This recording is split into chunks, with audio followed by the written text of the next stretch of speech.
Land surveyor notifications ತುಂಬ ಜನ PUC consider ಮಾಡೋದಕ್ಕೆ ಅಪ್ಡೇಟ್ಸ್ ಕೊಡಿ ಅಂತ ಕೇಳ್ತೀರಾ. ಮೊನ್ನೆ ಅಖಿಲ ಕರ್ನಾಟಕ ರಾಜ್ಯ ವಿದ್ಯಾರ್ಥಿ ಸಂಘಟನೆಯಿಂದನೂ ಒಂದು ನಿಯೋಗನ ಅವರು ಮೀಟಿಂಗಲ್ಲಿ ಏನು ಅಬ್ಜೆಕ್ಷನ್ ಹಾಕಿದ್ರು ಅದ್ರ ಬಗ್ಗೆ ಎಲ್ಲ ಯಾವ ಥರ ಅಬ್ಜೆಕ್ಷನ್ ಹಾಕಬೇಕು ಎಲ್ಲನೂ ನಾನು ಸ್ಟೂಡೆಂಟ್ಸಿಗೆ ಕನ್ವಿನ್ಸ್ ಮಾಡ್ದಂಗೆ ಎಲ್ಲರೂ ಅಬ್ಜೆಕ್ಷನ್ ಹಾಕಿದ್ರ ಎಲ್ಲ ಪ್ರಯತ್ನನೂ ಮಾಡಿದ್ದೀವಿ. ಯಾವ ರೀತಿ ಅಂದರೆ ತುಂಬ ಸ್ಟ್ರಾಂಗಾಗಿ ನಾವು ಅಬ್ಜೆಕ್ಷನ್ ಹಾಕಿರೋದಿರ್ಬೋದು, ಕೇಳಿರೋದಿರ್ಬೋದು PUC ಕನ್ಸಿಡರ್ ಮಾಡೋದಕ್ಕೆ. ಯಾಕೆಂದರೆ PUC ಯಾಕೆ ಕನ್ಸಿಡರ್ ಮಾಡಬೇಕು ಲ್ಯಾಂಡ್ ಸರ್ವೇರ್ ಅಂತಂದರೆ ಆಲ್ರೆಡಿ 2 ವರ್ಷ ಮುಂಚೆನೇ ನೋಟಿಫಿಕೇಷನಲ್ಲಿ ಅಂದರೆ ನೋಟಿಫಿಕೇಷನ್ ಅಪ್ಲೈ ಮಾಡೋದಕ್ಕೆ PUC ಮೇಲೆ ನೋಟಿಫಿಕೇಷನ್ ಕರೆದಿದ್ದಾರೆ ಮತ್ತು 2 ಸತಿ ಎಕ್ಸಾಮ್ಸ್ ಡೇಟ್ ಅನೌನ್ಸ್ ಮಾಡಿ ಕ್ಯಾನ್ಸಲ್ ಆಗಿದೆ. ತುಂಬ ಜನ ಆಸ್ಪಿರೆಂಟ್ಸು ಸರ್ ನಿಮ್ಮದು ಸಿವಿಲ್ ಇಂಜಿನಿಯರ್ ಇದೆ, ಲ್ಯಾಂಡ್ ಸರ್ವೇರ್ ಆಸ್ಪಿರೆಂಟ್ಸ್ಗೆ ಬರೀ ಸಿವಿಲ್ ಇಂಜಿನಿಯರ್ಸ್ ಅಷ್ಟೇ ತೊಗೊಬೇಕು, ಡಿಪ್ಲೊಮೊ ಇಂಜಿನಿಯರಿಂಗ್ ಅಂತೇಳಿ.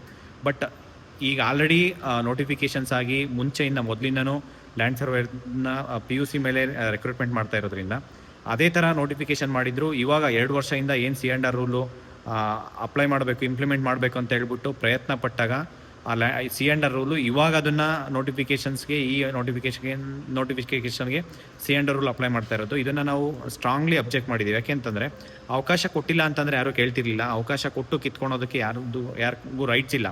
ಹಂಗಾಗಿ ನಾವು ಸ್ಟ್ರಾಂಗಾಗಿ ಅಬ್ಜೆಕ್ಷನ್ ಇದು ಮಾಡಿದ್ದೀವಿ. ಈ ಸರಿ ನಮಗೆ ಅಂದರೆ 1 or 2 ಡೇಸ್ ನಾನು ಮ್ಯಾಕ್ಸಿಮಮ್ ಹೇಳ್ತೀನಿ ನಿಮಗೆ. ಯಾಕೆಂದರೆ ಕಂಪ್ಲೀಟ್ ನಿಮಗೆ ಏನದು C&R ರೂಲಲ್ಲಿ 1 ಟೈಮ್ ಆದ್ರೂ PUC ಅವರಿಗೆ ಮತ್ತು ಮೆಕ್ಯಾನಿಕಲ್ಲು ತ್ರಿಬಲಿ ಅವ್ರು ಕನ್ಸಿಡರ್ ಮಾಡಿ ಅಂತ ಹೇಳ್ಬಿಟ್ಟು ಸ್ಟ್ರಾಂಗಾಗಿ ಅಬ್ಜೆಕ್ಷನ್ ಮಾಡಿದ್ದೀವಿ. ಅದನ್ನು ಕನ್ಸಿಡರ್ ಮಾಡ್ತೀನಿ ಅಂತ ಹೇಳ್ಬಿಟ್ಟು ಪಾಸಿಟಿವ್ ಆಗಿ ಹೇಳಿದ್ದಾರೆ. ಅದನ್ನು ಸ್ವಲ್ಪ ಅಂದರೆ ಅದಾಗ ತನಕ ನಾನು ವಿಡಿಯೋ ಅಪ್ಡೇಟ್ ಕೊಡೋದು ಬೇಡ ಅಂತ ಅಂದ್ಕೊಂಡಿದ್ದೆ.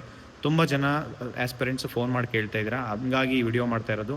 ಸ್ವಲ್ಪ ಅಂದರೆ 1 or 2 ಡೇಸ್ ವೆಯ್ಟ್ ಮಾಡಿ. 100% ನಿಮಗೆ ಒಂದು ಪಾಸಿಟಿವ್ ರಿಸಲ್ಟ್ಸು ನಾವೆಲ್ಲ ಏನು ಪ್ರಯತ್ನ ಪಟ್ಟಿದ್ದೀವಿ 1-2 ದಿನದಲ್ಲ, ಸಾಕಷ್ಟು ದಿನದಿಂದ ಪ್ರಯತ್ನ ಪಟ್ಟಿದ್ದೀವಿ. ಅದು ಪಾಸಿಟಿವ್ ಆಗಿ ಬಂದು ಎಲ್ಲರಿಗೂ PUC ಮೇಲೆ ಯಾರು ಅಪ್ಲಿಕೇಶನ್ ಹಾಕಿದ್ದೀರಾ ಅವ್ರಿಗೆಲ್ರಿಗೂ ಅವಕಾಶ ಕೊಡಬೇಕು ಮತ್ತು ಯಾರು ಅವಕಾಶ ವಂಚಿತರಿದ್ದಾರೆ ಅಂತ ಅಷ್ಟು ಜನಕ್ಕೆ ಅವಕಾಶ ಕೊಡಬೇಕಂತ ಹೇಳ್ಬಿಟ್ಟು ಸ್ಟ್ರಾಂಗಾಗಿ ನಾವು ಅಬ್ಜೆಕ್ಟ್ ಮಾಡಿದ್ದೀವಿ.